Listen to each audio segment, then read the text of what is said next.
Hey everyone, how's it going? So what am I doing now? Well, I have this Ford F-150 that got towed into me, and let me just show you.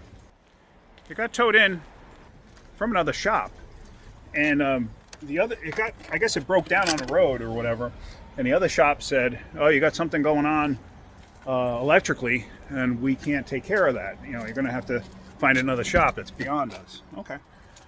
So he called us, and he says, so we said, "What's going on?" He says, "Well, when I try to start it, it's one of those push starts." He goes, "When I try to start it, it comes up that there's some kind of a brake system failure, like maybe a brake light switch, because it has to see that you're pressing on the brake pedal to know that you can actually start it."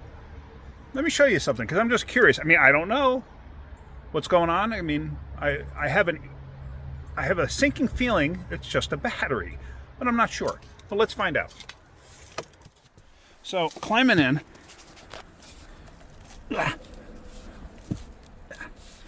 So here's the push start. Okay, what I'm going to do is I'm going to step on the brake and try to start it. To me, that's a dead battery. But now, you know, of course, it's got hood ajar because I opened up the hood.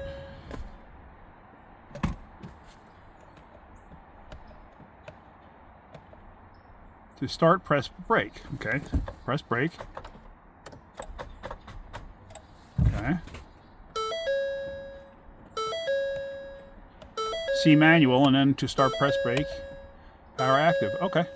Well, maybe they were misinterpreting it. To me, that just sounds like a dead battery. So let's hook up a jumper pack here and see what it does. Now this is an original battery, and this truck is a 2017. So let's just see what she does.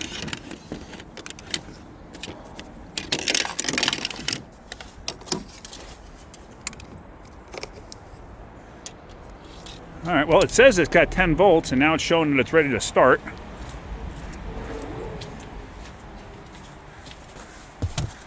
Okay, the press brake pedal.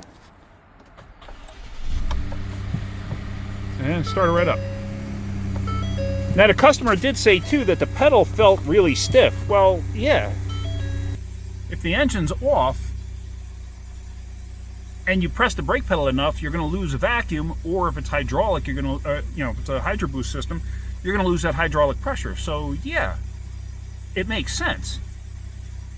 So, it started. I don't see any lights on the inside. Vehicle's on, driver's door ajar, hood ajar, blah, blah, blah, blah, blah. Okay. So it does have the maintenance wrench on. So let's just see. Oil change was due at 102, and it's got 112 on it now. So according to the sticker, it's 10,000 miles overdue. Doesn't mean it is 10,000 miles overdue. Could be that somebody just never changed the sticker and never updated the mileage interval thing on the dashboard. So I think we're going to start with testing the battery, see how the battery tests, and go from there. I'm pretty confident it's going to need a battery. The battery's 13 years old. 8 years old, sorry. So, yeah. All right, let me go get my battery tester. Let's test this real quick. All right, so I got my King Bolin battery tester. And like I've said, I've used King Bolin for quite a while. I've been pretty happy with their product, and I guess they've recognized that I have been using their stuff. So, you know, they sent me that eDiag Elite, and now this I had purchased myself last year, and apparently they want to send me something else, and I'm going to find out what that is shortly.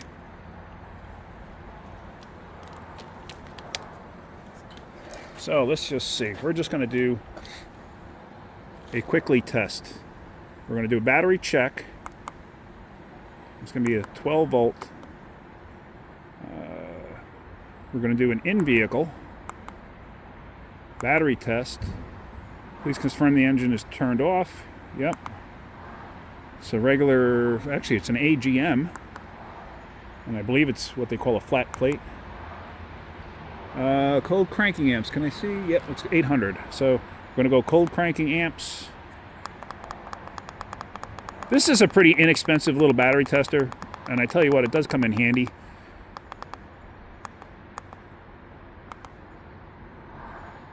Replace.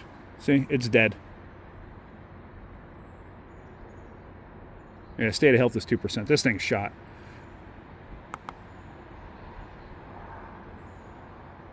Probably got a bad cell or something. No, it's got 12 volts in it. So, probably not a bad cell, probably just a bad battery. State of charge is 10%, state of health is 2%. Okay. So, we're going to start with a battery.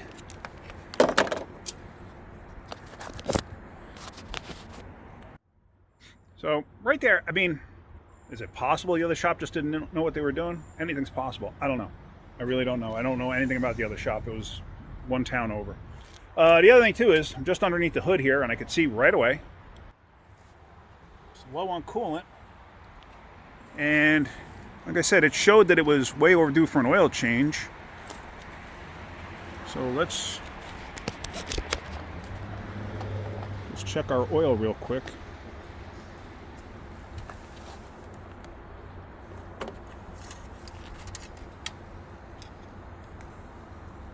Just wiping off the stick. I can't even see where it goes. I know I'm probably hitting the camera, and I apologize for that.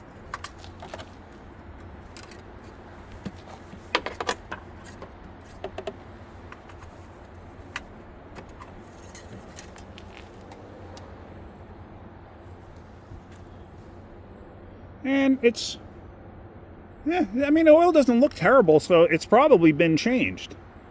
So it's probably been changed, just nobody updated the sticker or anything else.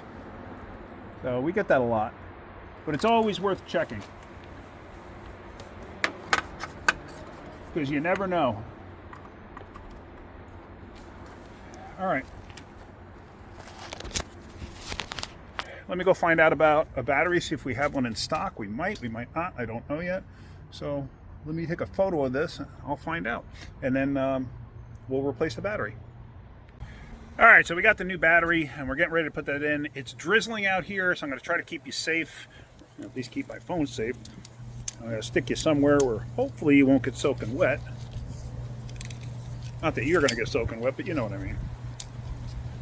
Try to hide you underneath the hood here somewhere. Well, oops. Let me reverse it. There we go. Okay, so let's try to change this now. Disconnecting the battery. You want to disconnect negative first. Why? Why do you want to disconnect negative first?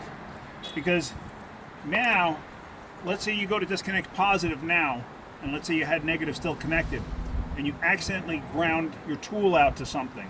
Now you just shorted it. But with negative disconnected, you can ground your positive to the ground all you want, because you don't have a complete circuit because you don't have the battery in play.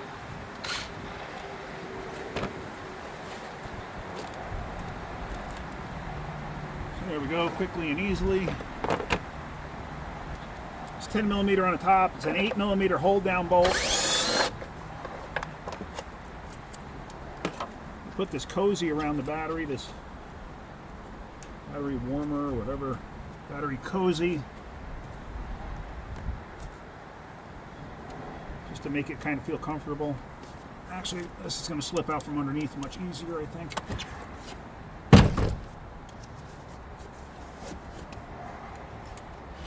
I don't know what you can and cannot see.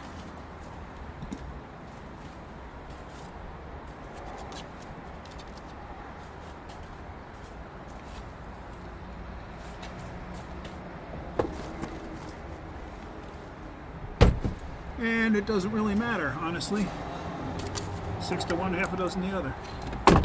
So we're going to go this way. We're going to put the battery hold down back in.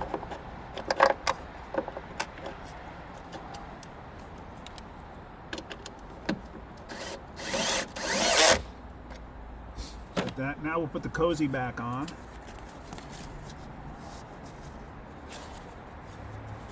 It's easier to stretch it on and put it on than it is to get it off. Now we'll put the positive on. And that's a 10 millimeter. I'm just changing sockets over here.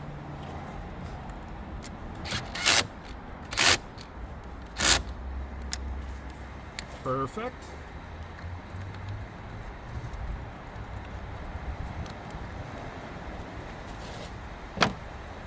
Now we'll get the negatory in place. Some people put grease on them. There's a bunch of different things you could do. I usually leave them alone. I usually don't bother with anything. All right, so that was pretty painless. All right, let's...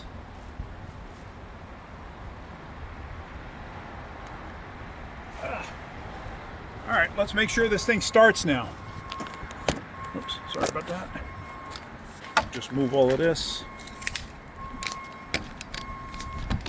Sorry for the distraction there. I think I got the key in my pocket still. Yep.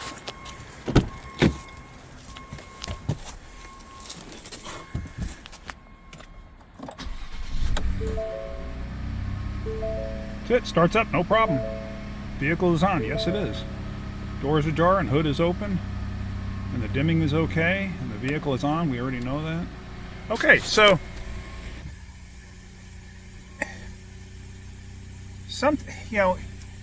do you fault the other shop there?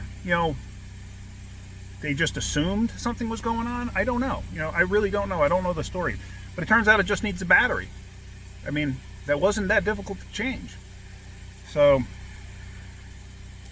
I don't know what to say about it. Just, I think that's it. I'm going to see if he wants us to get in and check for a coolant leak in that. He's traveling, so he's out on the road. So we just got to see what he wants to do. So, all right. Well, I guess that's going to end this video. It was really nothing spectacular. It was just changing a battery. And like I said, some people like to put grease on terminals and stuff like that. I usually just leave them alone. I usually check my battery and terminals. Putting grease on it, putting those little pads underneath it, the ones that are like red or black or whatever, they do nothing to prevent corrosion. They do nothing to prevent corrosion. They just look good. It's kind of like a feel-good thing. You go to try to get a battery from the parts store, they're going to ask you, do you want grease? Because it'll help make the battery last longer or something like that. Okay, whatever. I don't personally think it does. Personal thing. But you never know. I haven't seen it actually prove out to be something worthwhile. So, anyway, corrosion starts from the inside. It wicks up from the battery through the casing, through the post. It doesn't come from the outside in. So if you spray it, it doesn't change anything. If it's going to corrode, it's going to corrode. It's going to corrode no matter what you do. So if you have corrosion, you clean it, you're going to get corrosion again, even if you put grease or whatever else on it. It's not going to prevent it. It may slow it down slightly, but it's not going to prevent anything. Anyway, that's it. All right. Well, I hope you got something out of that. If you did, hit that like button. If you could, please subscribe. All right, guys, have a great day. Keep wrenching.